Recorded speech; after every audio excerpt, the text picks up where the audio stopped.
So share is a part or portion of a larger amount which is divided among a number of people or to which a number of people contribute. Or in other words, we can say it as one of the equal parts into which a company's capital is divided, entitling the holder to a proportion of the profits. जैसे कि हमारे पास एक simple पाई है, इसको हम एक पाई consider करते हैं, इसको हमने 5 इक्वल पार्ट्स में डिवाइड कर दिया। हर एक इक्वल पार्ट्स 20% को रिप्रेजेंट कर रहा है। ये 20%, ये 20%, ये 20%, ये 20%, ये 20%, राइट? अब सपोज वी हैव 5 फ्रेंड्स जो इन पार्ट्स को ओन करते हैं। ये फ्रेंड 1 है, ऐसे ये फ्रेंड 2, ये फ्रेंड 3, ये फ्रेंड 4, ये फ्रेंड 5। अब एक फ्रेंड ने दूसरे फ्रेंड को अपना पार्ट बेच दिया। इसके पास एक शेयर था, इसने एक शेयर दूसरे फ्रेंड को बेच दिया, तो दूसरे के पास 2 शेयर हो गए। तो हम ये बोल सकते हैं कि फ्रेंड 1 ने अपना शेयर फ्रेंड 2 को सेल कर दिया और फ्रेंड 2 ने फ्रेंड 1 से शेयर बाय कर लिया। तो this is normal buying and selling of shares. और अब फ्रेंड 2 के पास कितनी ओनरशिप हो गई? पहले इसके पास 20% थी, एक शेयर इसने और ले लिया, तो टोटल इसके पास 40% की ओनरशिप हो गई। तो इसके शेयर जो है 40% रिप्रेजेंट करते हैं, जो रिमेनिंग है इसका 20% रिप्रेजेंट करता है, इसका 20% रिप्रेजेंट करता है, इसका 20% रिप्रेजेंट करता है।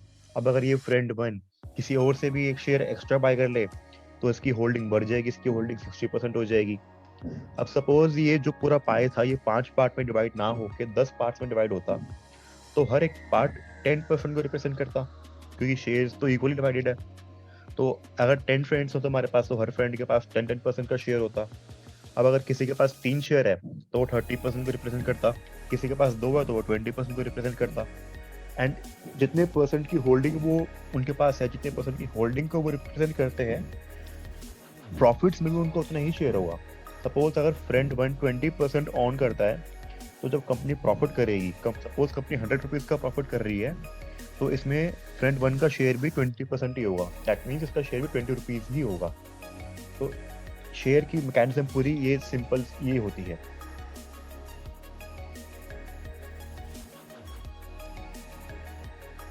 अब क्वेश्चन कम्स कि how can we earn money from buying and selling of shares.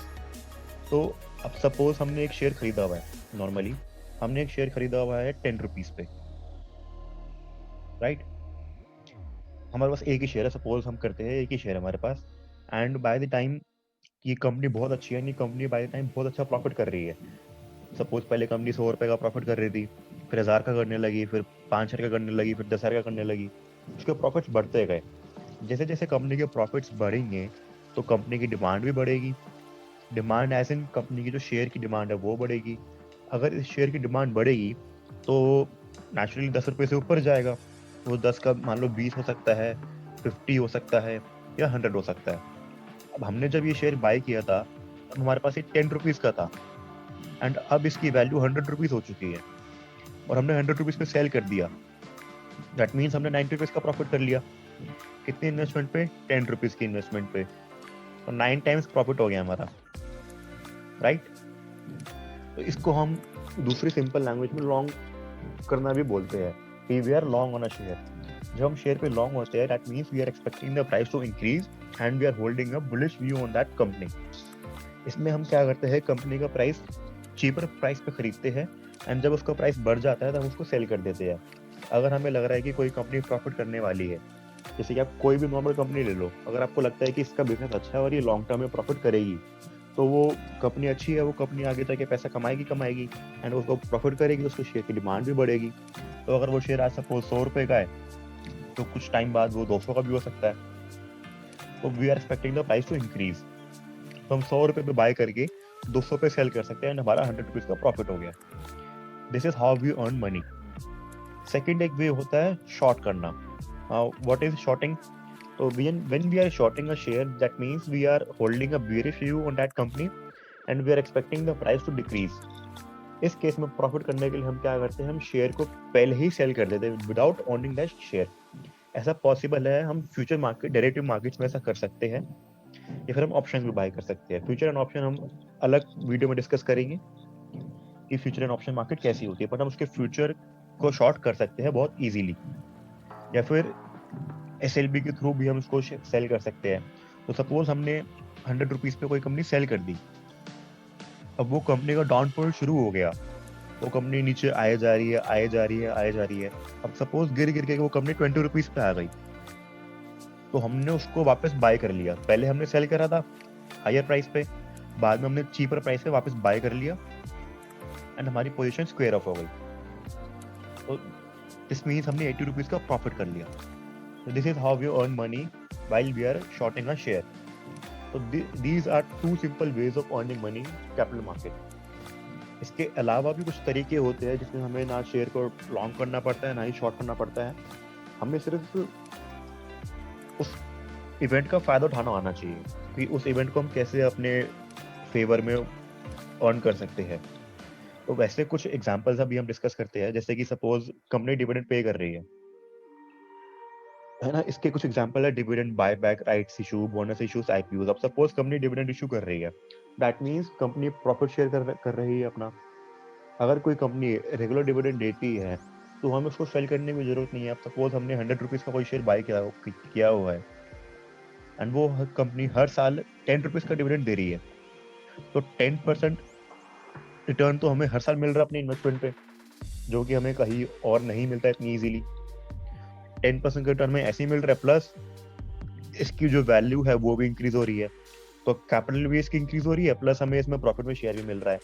ऐसी एक कंपनी है आरएसए लिमिटेड, जिसका प्राइस ऑलमोस्ट 100 रुपीज के इक्वली चल रहा है अभी, एंड वो उसका रिकॉर्ड रहा है कि पिछले उस ईयर से वो ऑलमोस्ट अप्रोक्सीमेट 10 रुपीज का ही डिविडेंड दे रही है। तो हमें कुछ नहीं करना, हमें सिर्फ कंपनी के शेयर बाय करके रखने हैं एंड हर साल हमें 10 रुपीज का डिविडेंड मिल जाएगा 100 रुपीज के इन्वेस्टमेंट पे। 10% का रिटर्न हमारा ऐसे ही आ गया। इसमें हमें कुछ रॉकेट साइंस लगाने की जरूरत नहीं है, बहुत सिंपल वे हमने अपना डिविडेंड अर्न कर लिया। अब डिविडेंड होता क्या है? Dividend refers to a reward, cash or otherwise that a company gives to its shareholders. Dividends can be issued in various forms such as cash payment, stocks or any other form. It is usually a part of the profit that the company shares with its shareholders. जैसे कि हमने पहले example में लिया था कि एक पाई के 5 पार्ट को पांच पार्ट में डिवाइड किया था हमने, हर पार्ट 20% को रिप्रेजेंट करता था। अब सपोज कंपनी ने 100 रुपीज का प्रॉफिट किया हुआ है, कंपनी 100 में से 50 रुपीज सेव करती है फर्दर यूज के लिए कि इसमें वो 50 रुपीज को दोबारा अपने बिजनेस में री इन्वेस्ट करेगी एंड मशीनरी या फिर बिल्डिंग्स या फिर कुछ भी वर्किंग कैपिटल वगैरह में इसको यूज करेगी। बाकी जो रिमेनिंग 50 रुपीज है वो अपने शेयर होल्डर्स में डिवाइड कर देगी। अब सीधी आपकी अगर कोई शॉप होगी, आप कोई बिजनेस रन करते हो, आपको अगर कोई प्रॉफिट होता है तो या तो आप प्रॉफिट को अपने बिजनेस में दोबारा इन्वेस्ट करोगे या फिर अपने पर्सनल यूज के लिए विड्रॉ कर लोगे।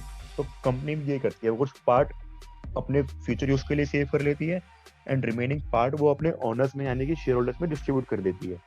अब ये डिस्ट्रीब्यूट भी हर शेयर में इक्वल होगा, कंपनी के पॉइंट ऑफ व्यू में सारे शेयर इक्वल है।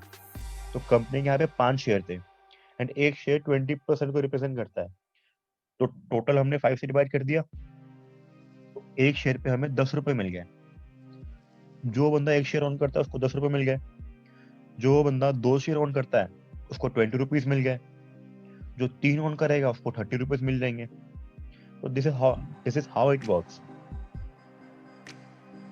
अब इसके बाद हमने जो एग्जांपल पढ़ा था एक, वो था शेयर बायबैक।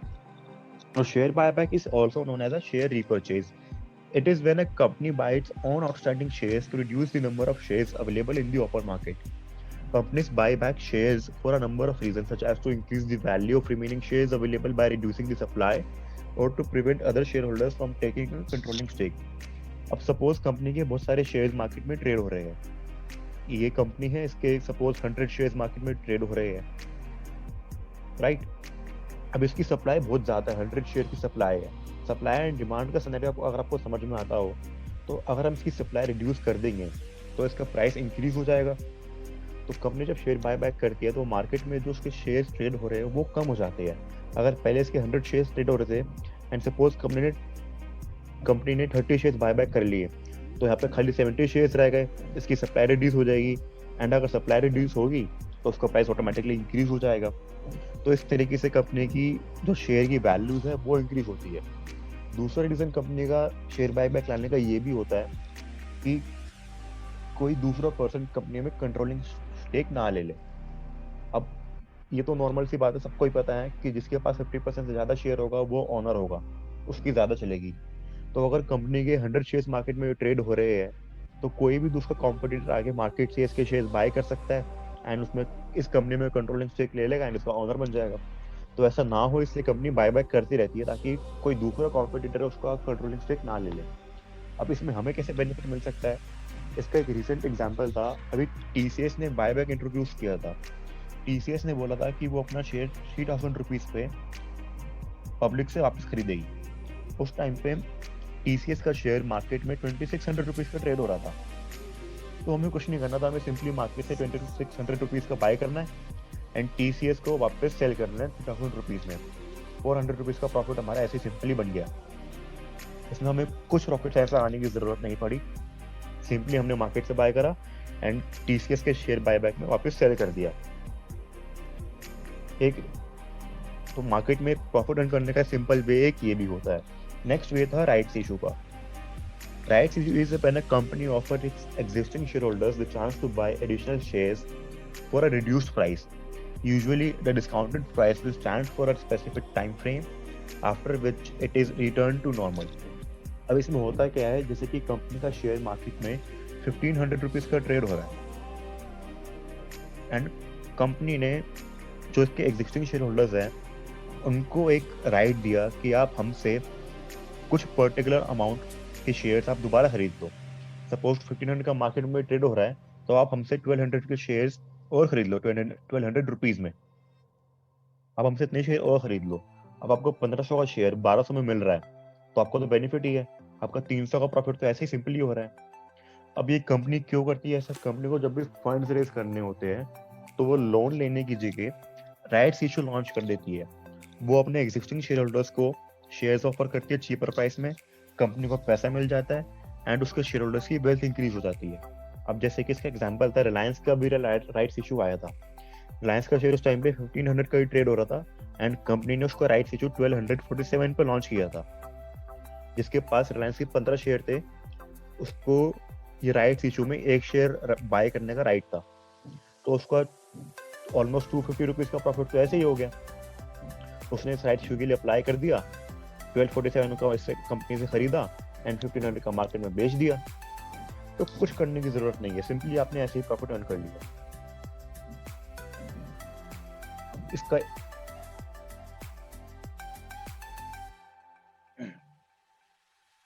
एक और तरीका था शेयर प्रॉफिट अर्न करने का जिसको हमने डिस्कस करा था, बोनस इश्यूज। बोनस इश्यूज या फिर स्टॉक स्प्लिट्स, ये ऑलमोस्ट सिमिलर है बट ये सेम नहीं है, अलग अलग है। इनका इम्पैक्ट ऑलमोस्ट सेम ही पड़ता है। Bonus issue, also known as a scrip issue or a capitalization issue, is an offer of free additional shares to existing shareholders. A company may decide to distribute further shares as an alternative to increasing the dividend payout.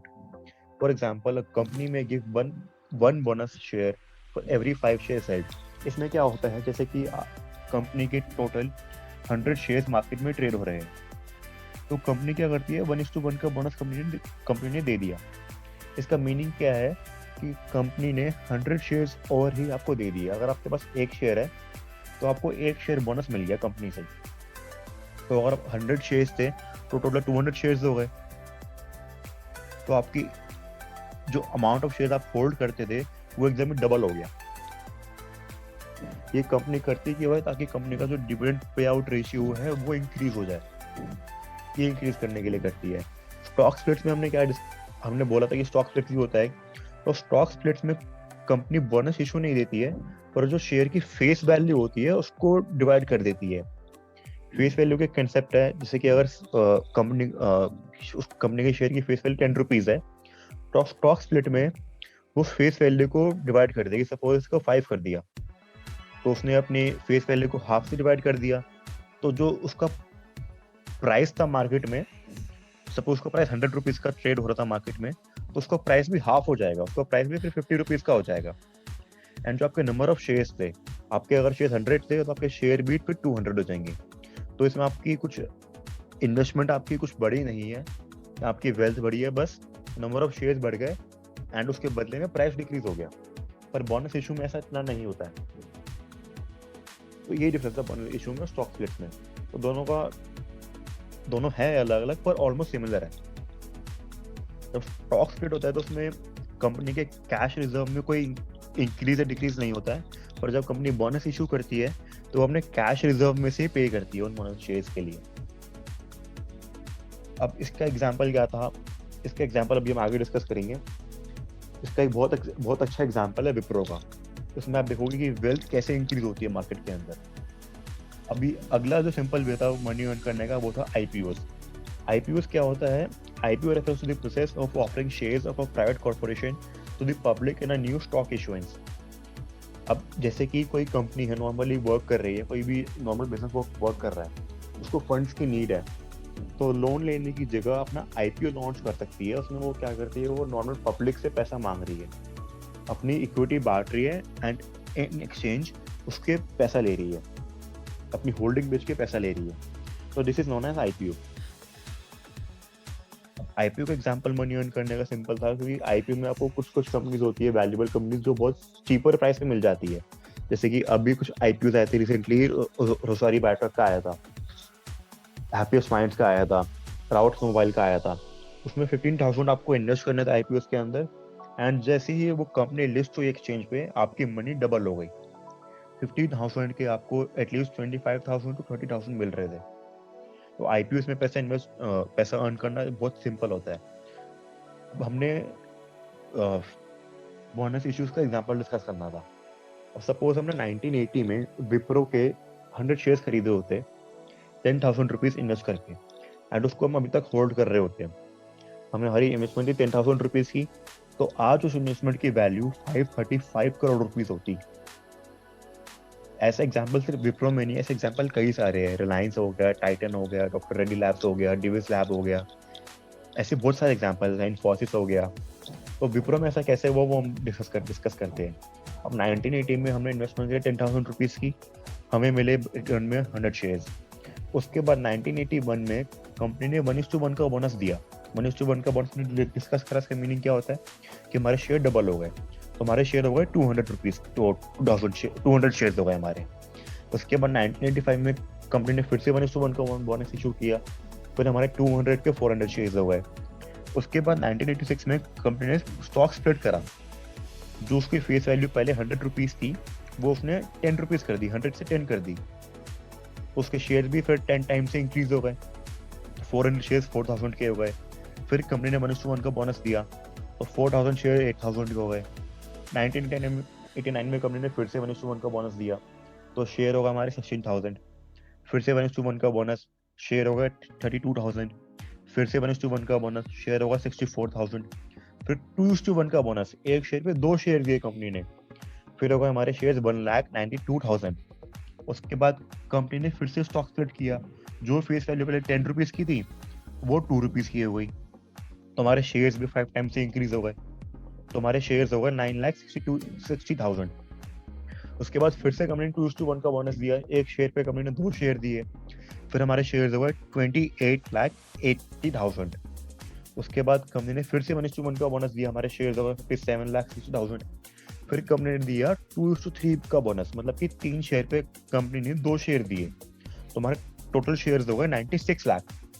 उसके बाद 2017 में company ने फिर से 1:1 का bonus दिया, and हमारे total shares हो गए 1,92,00,000। तो हम आज की डेट में 1,92,00,000 शेयर्स ओन करते हैं, और एक शेयर की वैल्यू अप्रोक्सीमेट 350 रुपीज है। तो 350 इंटू में 1,92,00,000, तो ये अप्रोक्सीमेट 600 करोड़ हो गया। आई थिंक 600 करोड़ अप्रोक्सीमेट, जो आपने इनिशियल इन्वेस्टमेंट थी 10,000 रुपीज की, इतना मैसिव रिटर्न दिया है विप्रो ने। ऐसे एग्जांपल इन्फोसिस का भी है, रिलायंस का भी है, टाइटन का भी है। आपने अगर नाम सुना होगा, वो बहुत फेमस इन्वेस्टर है राकेश झुनझुनवाला, उनकी जितनी भी वेल्थ इंक्रीज हुई है वो टाइटन से हुई है। तो ये कुछ एग्जांपल थे जिन्होंने एकदम से ही वेल्थ क्रिएट की है लोगों के अंदर, एंड ऐसे कुछ कंपनीज अभी भी हैं। तो स्टॉक मार्केट इतना सिंपल वे है मनी अर्न करने का, ये कुछ कॉम्प्लिकेटेड नहीं है। आपको बस कब बाय करना है, कब सेल करना है, कब ये इवेंट्स आने वाले हैं, इस पे हमें अपनी वॉच रखनी है। जो शेयर हम नॉर्मली बाय सेल करते हैं, उसको हम क्या एनालाइज करके बाय एंड सेल करते हैं, वो हम आगे अपनी अगली वीडियो में डिस्कस करेंगे। So that's it for today. Thank you guys, have a great day ahead and happy trading.